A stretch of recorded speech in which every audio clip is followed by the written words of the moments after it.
Koomedii gabaabaa afaan Oromoo mata duree naafaarfadhu jedhuun kan nuuf dhiyaatan dargaggoota fuula haaraa taatoo ajaa'ibaatiin kan nuuf dhiyeessan egeree miidiyaadhaan qarshii 10,000 kan badhaafaman waan hundumarra naaf jaala si keessaa tan jireenya argee siin eenyuutti si madaalay si argaachuun koo yaa gooftaa waan hundumarra naaf jaala si keessaa tan jireenya argee siin eenyuutti si madaalay gaarummaan kan keena qubsaa ormattiin baruu danda'e akkamittan si daagada si to'addanaan nagaye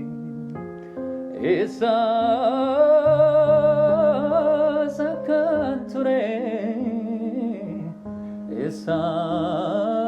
eessaas akkan karaan na jalaa cuccufame akkaminan dhufe nan rakkadhe konkolaataa koyyuu karaarra dhiiseen dhufe konkolaataa qabdaa akkamittan dhaba nama waaqayyoo miti afuuraan gaggeeffama nam afuuraan gaggeeffamu immoo konkolaataa hin dhabu miillaan hin deemu hin jooru waaqayyo gooftaa Ameen. Tajaajila kana tajaajilli gaa baay'ee bareeda garuu torban guutuu faarfachaan ba'e torban guutuu nan faarfadha anuma jira anumat faarfata asin deema as nawaamu achi nawaamu nan rakkan amma tajaajila baay'ee dhiiseen si jecha si jedhe tajaajila baay'ee garuu bareedduu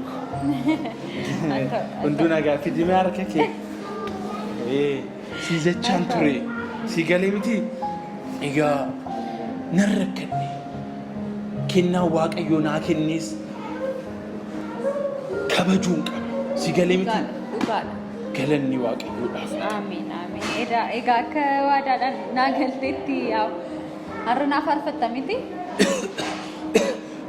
qufaan na qabeme utaallooni amma amboo kana jedhee ilbaaboor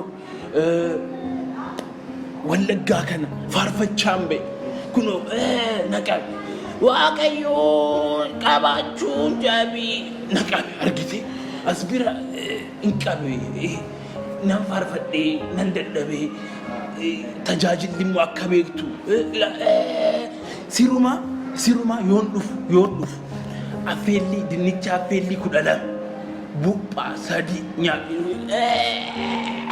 na qabe argite Haa ta'u rakkoon qabu. waaqayyo Rakkoon qabu ofiin cinqii.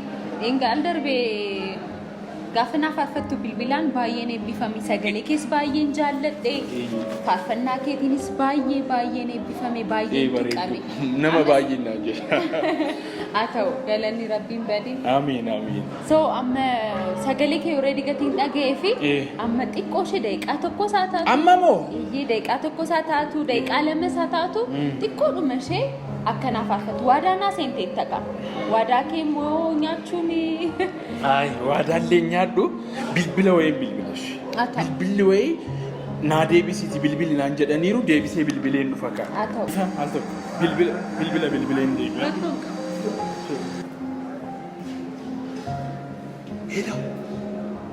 Hello. Obboleessa maaloo daddafiiti kottu naaf faarfadhu naan jedhe. Eeyyee naaf faarfadhu jettee.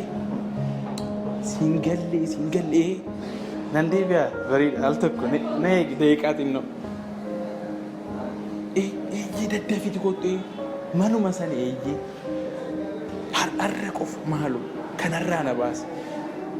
Tole. Rakkoon hin jiru bakka waan jadi kash nan ture Lakkiin turre.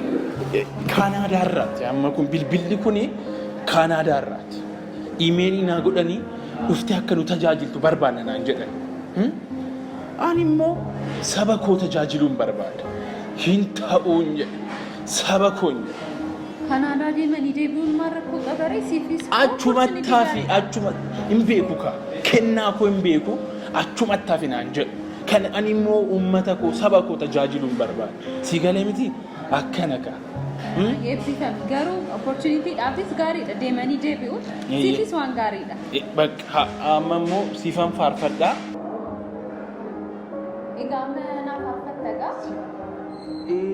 Siifan faarfadhaa rakkoon hin jiru siifan faarfadhaa. Garuu maa inni ani yoon faarfadhu namni afuraan ta'uu barbaachisa. Ani yoon faarfadhu namni taa'uu danda'u dhaabbachuu danda'u samiirra balali'a. Si galee miti maalirra? Samiirra balali'a. Dhaabbachuu danda'u amma ija kee hin dunuunfattaa an siifan faarfadha. Qophaayi ija kee tasallee hin banii. Ija koo dunuunfachuun qaba? Ija kee banuu tasallee hin qabdu. Si galee miti afuuraa wajjin akka wal argituuf connect akka gootuuf ija kee dunuunfadhu dimensionii addaa keessa galti. Maal dimensionii addaa keessa galti. Galatni waaqayyoof haa ta'u. Ija kee dunuunfadhu amma siifan faarfadha. Galanni waaqayyoodhaaf haa ta'u. Qophooftee? Haleluuyaa. Haalonduma keessatti narga ijjiisa innoo funaanoosa jedhee sattoof laaddoo gaa'eereeroonsa seera jeffachiisan dhaabachuun eeggachuun ulfina waaqayyoo qabaachuun jabina kan bariifumaan kee dhagaadha waaqayyoo